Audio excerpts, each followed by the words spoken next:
ഇനി കോഴിക്കോടേക്ക് പോവുകയാണ്. അവിടെ ഏറ്റവും പ്രധാനമായി ഇന്നലെ വന്നൊരു വാർത്തയുണ്ടായിരുന്നു. എലത്തൂർ HPCL ഡിപ്പോയിൽ ഇന്ധന ചോർച്ചയുണ്ടായിരുന്നു. അപ്പോൾ വിവിധ സംഘടനകളുടെ നേതൃത്വത്തിലൊക്കെ പ്രതിഷേധം, ഒപ്പം നാട്ടുകാരുടെ നേതൃത്വത്തിലൊക്കെ വലിയ പ്രതിഷേധം നടക്കുന്നുണ്ട്. അപ്പോൾ ഡിപ്പോയിൽ നിന്ന് വിവിധ വകുപ്പുകളുടെ പരിശോധന കൂടി നടക്കുന്നുണ്ട്. അപ്പം അതിന് തൊട്ടടുത്ത സ്ഥലമാണ് കാട്ടിലെ പീടിക. അവിടെയാണ് കേരയിൽ വിരുദ്ധ സമരം ശക്തമാക്കാൻ ഒരുങ്ങുന്നത്. നേരത്തെ അതുമായി ബന്ധപ്പെട്ട് അദ്ദേഹം സംസാരിച്ചത് കൂടെ നമ്മൾ കണ്ടു. അപ്പോൾ ഒരു വശത്ത് സ്റ്റാൻഡേർഡ് ഗേജ് വേണോ ബ്രോഡ് ഗേജ് വേണോ എന്ന ചർച്ച നിലനിൽക്കുമ്പോൾ ഇപ്പോൾ അത് ഏത് ഗേജ് തന്നെയാണെങ്കിലും ഈ റെയിൽവേ പാതയെ വേണ്ട എന്ന നിലപാടിലാണ് സമരസമിതി. അപ്പോൾ അതുമായി ബന്ധപ്പെട്ടുള്ള തുടർ വാർത്തകൾ കൂടി നമുക്ക് ലഭിക്കാനുണ്ട്. ഒപ്പം തന്നെ എരഞ്ഞിപ്പാലം ലോഡ്ജിലെ കൊലപാതകവുമായി ബന്ധപ്പെട്ട് പ്രതി സനൂഫിനെ പോലീസ് കസ്റ്റഡിയിൽ വാങ്ങും. തുടർ ചോദ്യം ചെയ്യലൊക്കെ ലഭിക്കും. എന്തായാലും പോലീസിന് അതുമായി ബന്ധപ്പെട്ട കൊലപാതകവുമായി ബന്ധപ്പെട്ട വിവരങ്ങൾ ഏതാണ്ട് ലഭിച്ചു കഴിഞ്ഞു. ഇനി നിയമ വഴികളിലേക്കൊക്കെ നീങ്ങുകയാണ്. പന്നിയങ്കര ടോൾ പ്ലാസയിൽ വിവിധ സംഘടനകളുടെ പ്രതിഷേധം തുടങ്ങി ഒരുപാട് വാർത്തകളുണ്ട്. മാത്രമല്ല ഇന്നിപ്പോൾ LDFന്റെ ഒരു പ്രക്ഷോഭം കൂടിയുണ്ട്. വയനാട് ദുരന്ത ബാധിതരെ കേന്ദ്ര സർക്കാർ അവഗണിച്ചു എന്ന് ആരോപിച്ചുകൊണ്ട് അതുമായി ബന്ധപ്പെട്ട വാർത്തകൾ കൂടി കോഴിക്കോട് നിന്ന് സ്വാഭാവികമായും പ്രതീക്ഷിക്കണമല്ലോ. ദൃശ്യ പുതിയടത്ത വിവരങ്ങൾ നൽകും. ദൃശ്യ, good morning. Good morning Jaicy.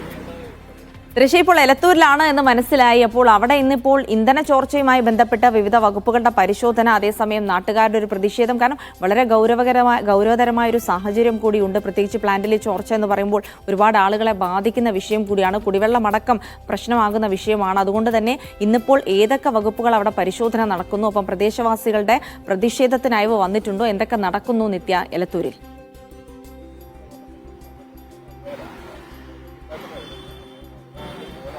Jelsy, ഞാനിപ്പോൾ ഇന്ധന ചോർച്ച നടന്ന HPCL പെട്രോളിയം പ്ലാന്റിന് മുന്നിലാണ്. ഇവിടെ നമുക്ക് കാണാം, ഓടയിൽ നിന്ന് ഏകദേശം ഇന്നലെ ചോർന്ന ഡീസലുകളൊക്കെ മാറ്റിയിട്ടുണ്ട്. ഇന്ന് കുറച്ചു നേരം മുൻപ് വരെ ഇവിടെ ക്ലീനിങ് പരിപാടികളൊക്കെ നടക്കുകയായിരുന്നു. സ്വാഭാവികമായും നാട്ടുകാർ വലിയ രോഷത്തിലാണ്. അവരുടെ പ്രതികരണങ്ങളും ഒക്കെ നമ്മൾ ഇന്നലെ മുതൽ കാണുന്നതാണ്. ഇവിടെ ഇന്ന് ദുരന്ത നിവാരണ വകുപ്പ്, ആരോഗ്യ വകുപ്പ്, മലിനീകരണ നിയന്ത്രണ ബോർഡ് തുടങ്ങിയ വകുപ്പുകളുടെ പരിശോധനയും നടക്കുന്നുണ്ട്. ഇതിനുശേഷം മാത്രമേ എന്താണ് കൃത്യമായി സംഭവിച്ചത് എന്ന കാര്യത്തിൽ നമുക്കൊരു വ്യക്തത വരികയുള്ളൂ. കാരണം ഇന്നലെ നമ്മൾ അറിയാൻ കഴിഞ്ഞത്, ഇന്നലെ ഓവർഫ്ലോ സിസ്റ്റത്തിലുണ്ടായ തകരാറാണ് ഇത്തരം ഒരു അപകടത്തിലേക്ക് നയിച്ചത് എന്നാണ്. നാട്ടുകാരുടെ ശ്രദ്ധയിൽപ്പെട്ടതുകൊണ്ട് മാത്രമാണ് വലിയൊരു ഗുരുതരമായ അപകടം ഒഴിഞ്ഞു മാറിയത്. ഇവിടെ നമ്മൾ കാണുന്നത് പോലെ ഒരുപാട് നാട്ടുകാരുണ്ട്. ഇതിന് സമീപത്ത് ഒരുപാട് വീടുകളുണ്ട്. ആ വീടുകളുടെ മുറ്റത്തേക്ക് കൂടെ ഇന്നലെ ഡീസൽ ഒഴുകിപ്പോവുകയുണ്ടായി. ഇവിടെ നമ്മുടെ കൂടെ നാട്ടുകാർ ചേരുന്നുണ്ട്. ഇന്നലെ നിങ്ങൾ കണ്ടിരുന്നു അല്ലേ? എന്തായിരുന്നു സംഭവിച്ചത്? ഞാൻ പെയിന്റിങ്ങിന്റെ പണി കഴിഞ്ഞ് വരുന്നിടത്തിനാണ് ഇവിടെ സ്മെല്ലടിക്കുന്നത്. ഏകദേശം ഒരു 3 മണിയായിട്ടുണ്ട്. അങ്ങനെ വന്ന് നോക്കുമ്പോഴാണ് ഇതിലെ ഡ്രൈനേജ് കൂടിയ ഈ സാധനം പോകുന്നത് കാണുന്നത്. നിർദ്ദനപ്പെട്ടുള്ള ആൾക്കാരോട് പറഞ്ഞ് 2 സ്ത്രീകളുണ്ടായിരുന്നു.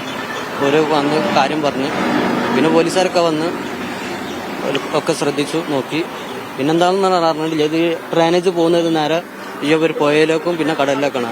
അതിപ്പോൾ ഇതിനപ്പുറത്ത് തന്നെ ഒരു 100-300 കുടുംബങ്ങളുണ്ട്. ഒക്കെ കിണറ്റിലേക്കാണ് ഇത് പോകുന്നത്.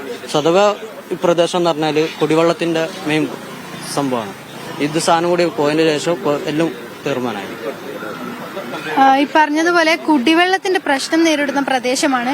ഞാൻ കുറച്ചു നേരം മുൻപ് ആ വീടിന്റെ മുറ്റത്തേക്ക് പോയപ്പോൾ ആ വീടിന്റെ മുറ്റത്ത് വരെ ഇന്നലെ ഡീസൽ ഫ്ലോ ചെയ്ത് എത്തിയിട്ടുണ്ട്.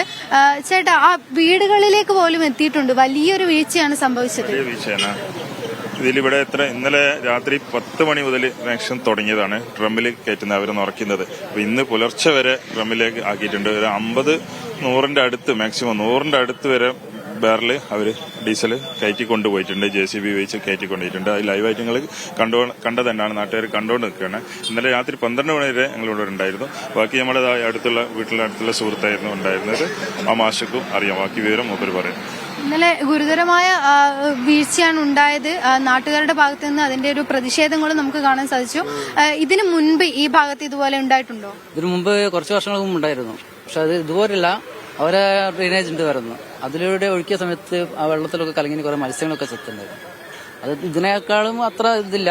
അതിൽ അന്നും പറഞ്ഞത് ക്ലീൻ ചെയ്തതാണെന്ന് പറഞ്ഞു. ഇന്നലെയും ആദ്യം പറഞ്ഞത് ക്ലീൻ ചെയ്തതാണെന്നാണ് പറഞ്ഞത്. പിന്നെ പറഞ്ഞ് ഓവർഫ്ലോ ആണെന്ന് പറഞ്ഞു. പിന്നെ പറഞ്ഞ അതിലെ സുരക്ഷാ വീഴ്ച എന്തോ പറ്റും, എന്തോ വാൾവിന്റെ എന്തോ പ്രശ്നം കൊണ്ട് പറ്റുക. ഇന്നലെ JCBയും അതുപോലെയുള്ള വാഹനങ്ങളൊക്കെ അവിടെ പണിയെടുത്ത് വർക്ക് ചെയ്തിട്ടുണ്ട്. അപ്പോൾ നിങ്ങൾ ഇതിൽ എന്ത് നടപടിയാണ് ആവശ്യപ്പെടുന്നത്? ഇതിങ്ങനെ ഇത്രയും മനുഷ്യജീവനുകളെ ബാധിക്കുന്ന ഒരു പ്രശ്നമാണ്. നടപടി എന്ന് പറഞ്ഞാൽ കുറെ മുന്നേ തുടങ്ങിയ സമരമാണ്. ഇതിവിടെ വേണ്ടെന്നുള്ള രീതിയിലാണ് തുടങ്ങിയത്. പക്ഷേ ഇതുവരെ അതിനുള്ള ഒരു പരിഹാരം കണ്ടിട്ടില്ല.